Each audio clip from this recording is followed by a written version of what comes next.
My fellow Americans, when I ran for president, I was told the days of bipartisanship were over and that Democrats and Republicans can no longer work together. But I refuse to believe that because America can never give in to that way of thinking. Look, the only way American democracy can function is through compromise and consensus. And that's what I work to do as your president. You know, to forge bipartisan agreement where it's possible and where it's needed. I've signed more than 350 bipartisan laws thus far in just 2.5 years, including a historic law that rebuilding America so that we can rank #1 in the world in infrastructure instead of where we rank now number 13 in the world. Another historic law, rebuilding our manufacturing base so that we'll lead the world once again in making semiconductor chips, so much more and so many more sophisticated ones. And now, a bipartisan budget agreement.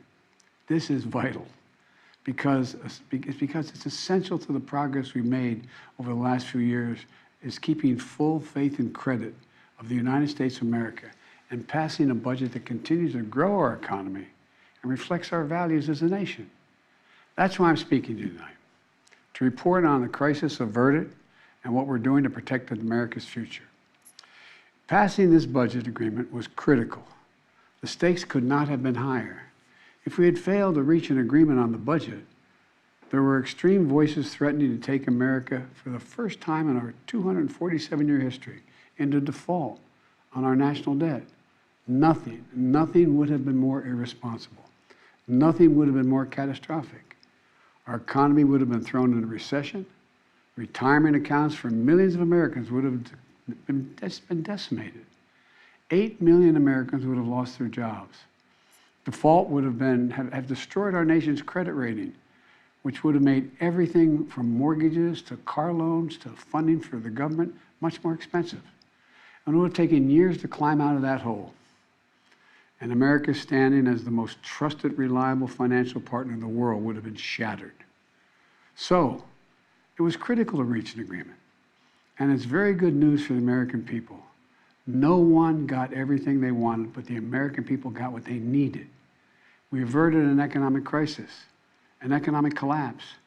We're cutting spending and bringing the deficits down at the same time. We're protecting important priorities from Social Security to Medicare to Medicaid to veterans to our transformational investments in infrastructure and clean energy.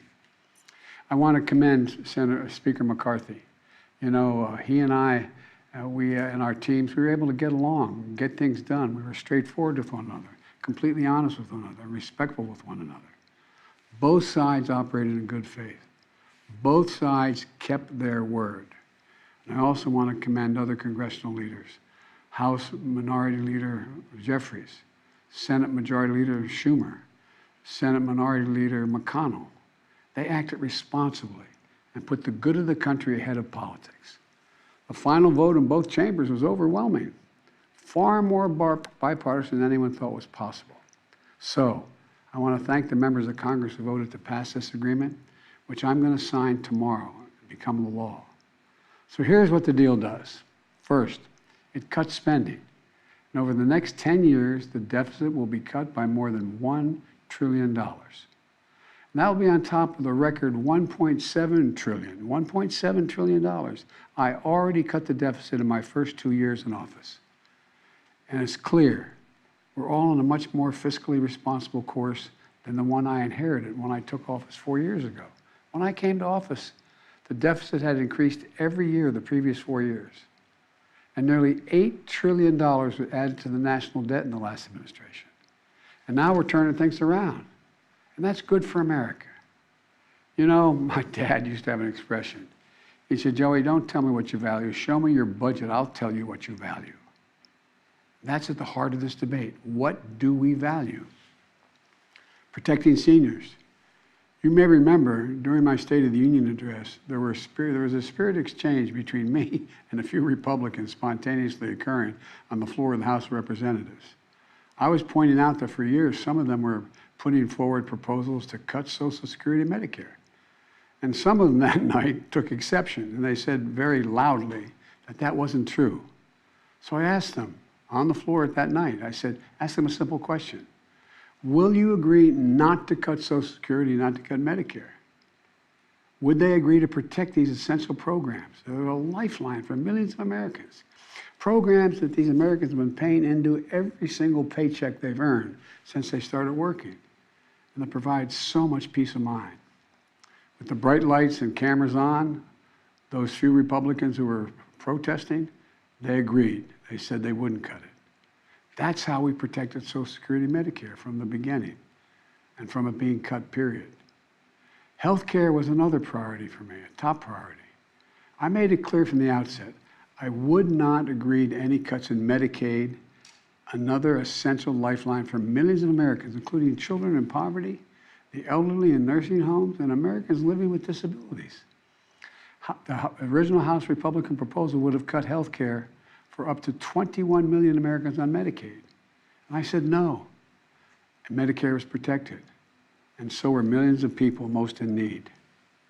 Look, I've long believed that the only one truly sacred obligation that the government has is to prepare those we send into harm's way and care for them and their families when they come home and when they don't come home.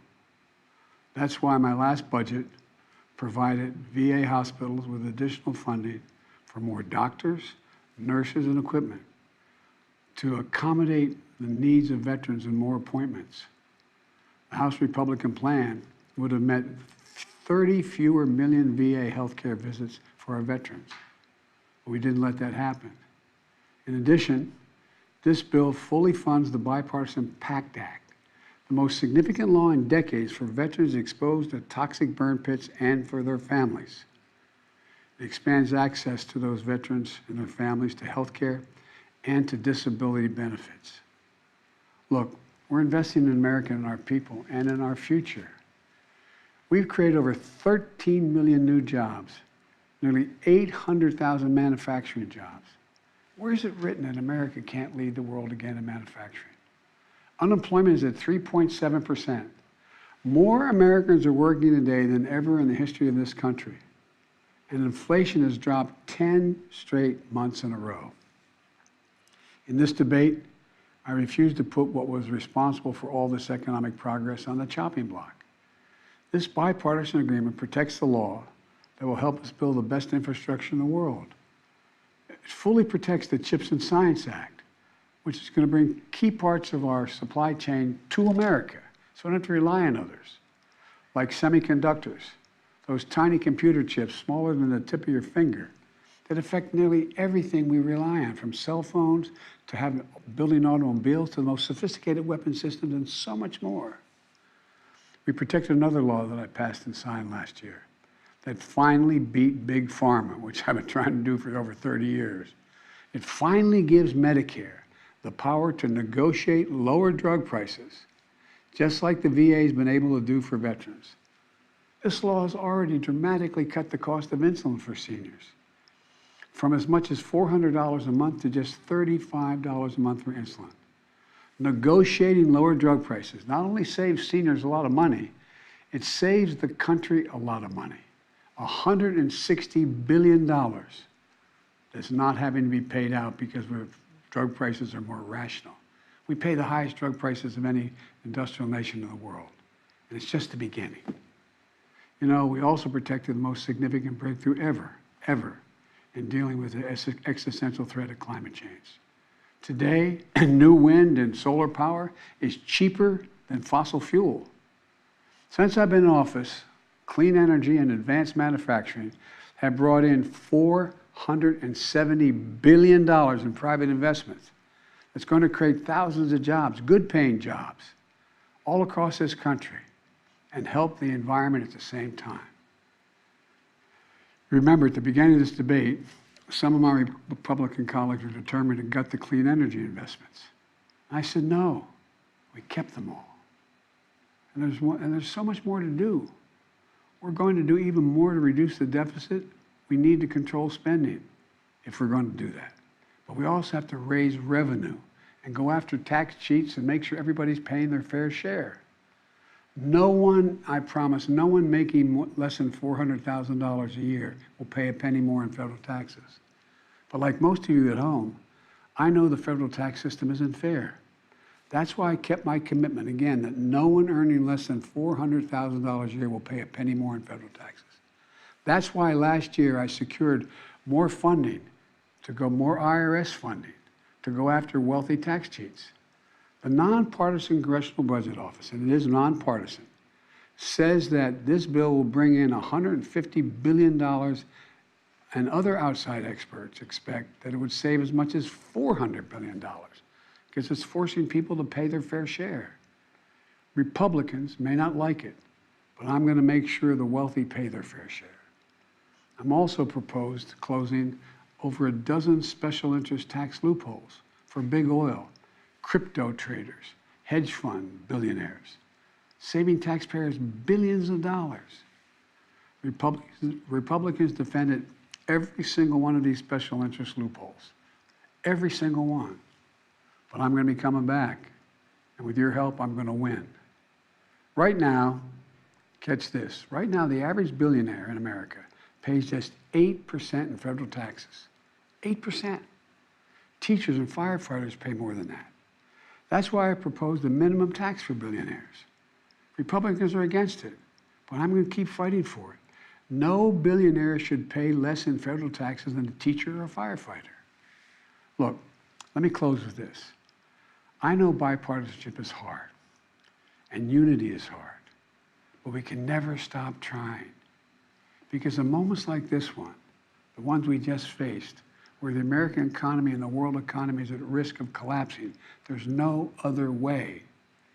No matter how tough our politics gets, we need to see each other not as adversaries, but as fellow Americans. Treat each other with dignity and respect. To join forces as Americans to stop shouting, lower the temperature, and work together to pursue progress, secure prosperity, and keep the promise of America for everybody. As I've said in my inaugural address, without unity, there is no peace, only bitterness and fury. And we can never become that country. I can honestly say to you tonight that I've never been more optimistic about America's future. We just need to remember who we are. We are the United States of America. And there's nothing we can't do when we do it together. So thank you all for listening, taking the time tonight to listen to me. May God bless you all, and may God protect our troops. Thank you.